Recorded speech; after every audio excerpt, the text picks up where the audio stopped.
There's Iraq, and there's Gaza and Israel. We have heard dueling accusations about bias, and in recent weeks on this program, we've talked about what has been said by both sides. But what about the bias that comes from what's not said? What about bias by omission? This was raised by Crossfire co-host S.E. Cupp in a recent op-ed. So to start the show this morning, she joins me here along with James Zogby, the president of the Arab American Institute.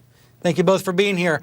S.E., let me start with you first. You say that when this conflict is covered, there's sometimes a giant glaring omission. So what is it?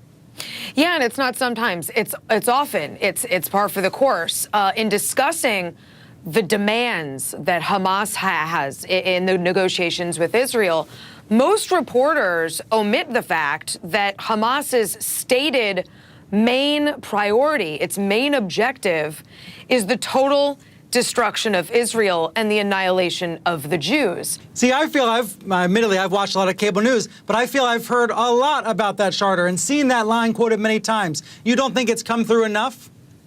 No, I think it's something that should be said anytime you are discussing what Hamas wants. And most of the time you hear Hamas wants a ceasefire, Hamas wants a Palestinian state, Hamas wants the blockade in Gaza lifted, Hamas wants its tunnels left alone. Anytime it is omitted that Hamas also wants the annihilation of the Jews and the destruction of Israel, that is an omission that has serious consequences. It has consequences in the political realm. It has global consequences. It's framing the story inaccurately. And again, it creates a false sense of moral equivalency that is not there.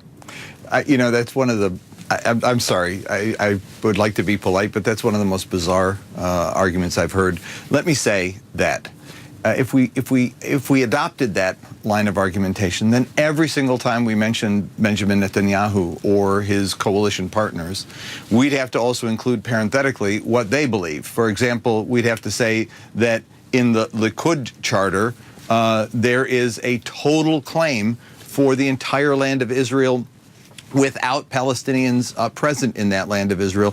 We'd have to take, for example, the deputy speaker of the Knesset and say that he's called for genocide against Palestinians, total ethnic cleansing of Palestinians from the Gaza Strip and deporting them to places unknown. This is part of the founding of Hamas. It continues to be repeated, and to ignore it and treat Hamas just as if it has a set of political demands is not fairly setting the stage for this story. But the same is true about the story on the Israeli side. The Likud party, while the prime minister... in the Israeli charter or in the Israeli... Look at the Likud charter, my dear. Look at the Likud Israeli charter. It calls for the destruction of all Palestinians. No, there is no Israel Palestine that it mentions. It talks about no, actually, they say they want peace, but the Likud party, as opposed to other political parties in Israel, has been very clear about maintaining from the very beginning that there was no Palestinian, legitimate Palestinian or indigenous native presence in that land. They were strangers, they were foreigners, they were to be expelled. The necessary part of the story is what is happening today, what is being done to people today, and that is what I think the press has not adequately covered. Well, listen, your condescension aside, I'm not suggesting we need to go back thousands of years, but to omit I'm not saying thousands. The deputy speaker of the Knesset is there now. He was appointed by Prime Minister Netanyahu. He got almost a quarter of the votes in the contest for Likud leader.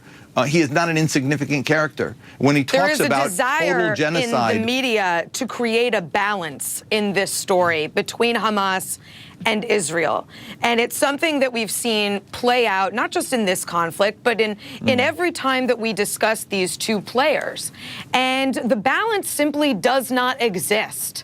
It doesn't exist on a number of levels, both practically and existentially.